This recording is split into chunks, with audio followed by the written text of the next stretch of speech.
بە پێی ئەو نووسراوە فەرمیانی لە چەند ڕۆژی ڕابردوودا بڵاوکرایەوە بڕیار بوو ڕێگای نێوان کەرکووک هەولێر بکرێتەوە. تیمی کورسات نیوز بە مەبەستی وەرگرتنی دوایین زانیاری دەربارەی کردنەوەی ڕێگاکە بەرەو ناحەی پردێ بەڕێکەوت. ئەو دەنگویانی لە چەند ڕۆژی ڕابردوودا بڵاوکراوەتەوە باس لەوە دەکەن ڕێگای یەکسایدی ناوخۆی پردێ دەبێتە ڕێگای سەرەکی نێوان کەرکووک هەولێر. ئەمەش گرفتی زۆر بۆ هێزانامنیەکان و دانیشتوانی پردێ دروست دەکات.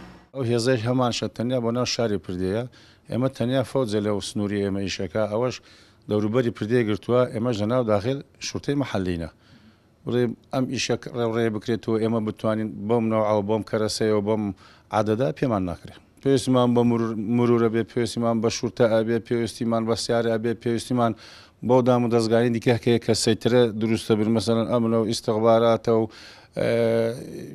گومرگە و شۆنێکە بۆ سەترەدانان حیمایەیە و یعنی زۆر شتێ سەتر پێداویستی چیە مەگە هەمووان هەبێ، ئەجی زەمان هەبێ، ئیت ساڵاتمان هەبێ، مشتەرەکە بێ، ئەم هەموویەوێ ئەمە ئێستا لەم ڕۆژ هیچمان نییە. بەڕێوەبەری ناحەی پردێ ئاشکرای دەکات ئەوان تا ئێستا هیچ نووسراوێکی فەرمیان دەربارەی کردنەوەی ڕێگای هەولێر بەدەست نەگەشتووە. ئێمە وەکو ئیدارەی ناحیە ئاڵتون کۆپەوی بە شێوازێکی ڕسمی هیچ شتێ نەگەشتێتێ پێمان کە کتابێ بێتن کە بڵێتن ڕێگاکە بکەنەوە، بەڵام ئێمە بە حکمی کە عیلاقاتمان لەگە سوڵتاتی ئیتیحادی لەم شارچکەیە و کە کارەکەن قسەمان لەگەڵیانە کردووە ئەڵێ ئێمە لە ئیستا حالیەن و محاولە دەکەین بزانین چۆن بە شێوازەوە ڕێگایە بکەینەوە. خۆشتان چاکەزانن ڕێگای پردێ جسر سەریعەکە کەوتووە و ناو داخلی پردێش بازارێکی تەسکا و دوو جسوی لێ جسرەکان پردەکان بچووک و زەعیفن.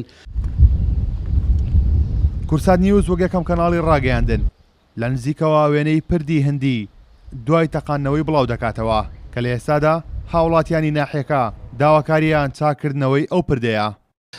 بۆ ئەو کەسانەی کە خەڵکی پردێن خەڵکی ئەم شارن بۆ هاتوچویان لە پێش ئەم ڕووداوانە لێرەوە هاتوچوی خۆیان بە ئاسانی ئەکردەوە نزگەی سعاتێک کەمتر 40 دقەیەک تێپەردوو لە کاتەکانە بۆی کە بگەنە شاری هەولێر لە شارچکەی پردێەوە. بەڵام ئێستا بە پێچەوانەوە خەڵک ڕوو ئەکاتە ئەم گوندانەیەکەوە لە پشت شارچکەی دووبز و بۆ سەرگەڕان و بۆ گوندەکانی تر بۆ ئەوی کە بگاتە هەولێر پێویستی بە دوو کاتژمێر زیاترە.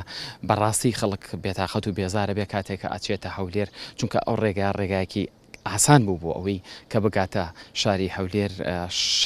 خەڵکی ئەم شارچکەش بەڕاستی زۆر زەرمەند بوونە لە کار و چالەکەکان دوور کەوتونەتەوە. خەڵکی ئەم شارە هیوادارین بە زووترین کات کار بۆ بکرێت خەڵکی ئەم شارە چیتر بێزار و بێتاقەت نەبێ بۆ ئەم ڕێگایە. ئەو ڕێگایە زۆر زەرەری لە خەڵکی هەولێر و کەرکووک داوە بە تایبەتی پردێ. لەم ڕێگایە تقریبان ئەگەبرێم 2000 کەس زیاتر دوکان قەپات بووە بەهۆی ئەو ڕێگایەوە، کاسب و فەقیر و بە هەموو جۆرەکانەوە، لە فەلاح و قوتابیەوە لە خوێنکارەوە هەمووی زەرمەندی ئەم ڕێگایەن.